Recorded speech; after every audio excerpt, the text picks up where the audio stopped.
Carson Elementary School wanted to solve the problem of inequitable access to advanced instruction.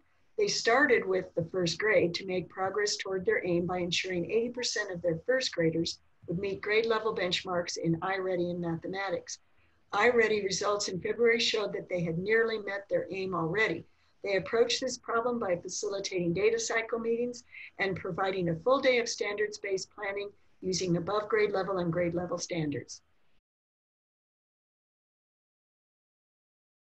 Like a proposal for an accelerated first grade class, okay? So our GT coordinator said, here are the students who would be in this accelerated first grade group. And she listed them for us based off of 2 scores.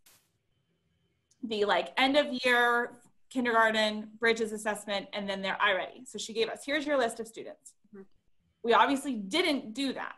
So we mixed them all up. We said accelerated math for all students. We're not doing one separate group. And we looked at which students would have not been included in the accelerated group that were outperforming the students who would have been in the accelerated group. And then we went in and we found how many of those were students of color or English language learners.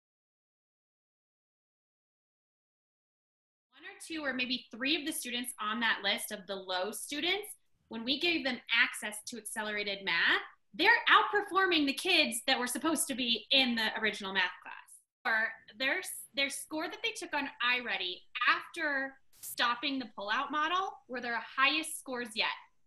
The students who were not going to be in this accelerated group and who are, you know, outperforming the majority of these students. And how many of those are students of color? 82nd percentile, 82nd percentile, 81st percentile. Up here you have 95th percentile. You know, and these students were put in the like too low group.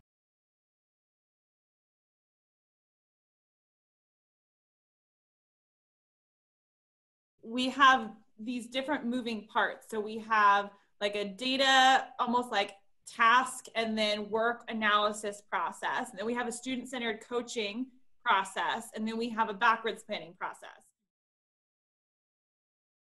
We knew that that was a really high leverage point, but I think we really quickly found that without the really big, robust planning portion, then teachers got to go in and that's when we saw a huge shift in their mindsets too. They were so excited. They felt so prepared. They were really enthusiastic. They felt really efficacious about the work. And then came the student results. And so then it like totally picked up momentum because it was like the planning was in place. They felt good about it. The students engaged, the student outcomes were strong, and then they wanted to totally repeat it.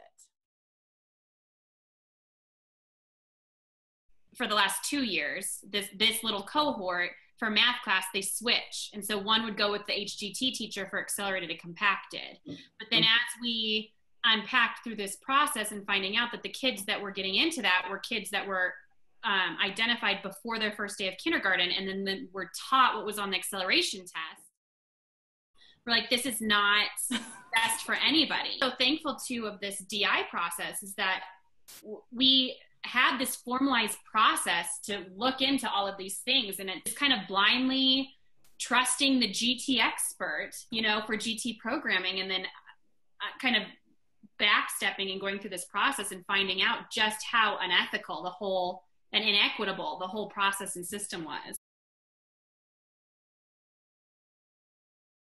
You know, you get to this point, especially like as like a, up until really recently, very naive white female educator of like not really fully understanding the depth and complexity of equity work.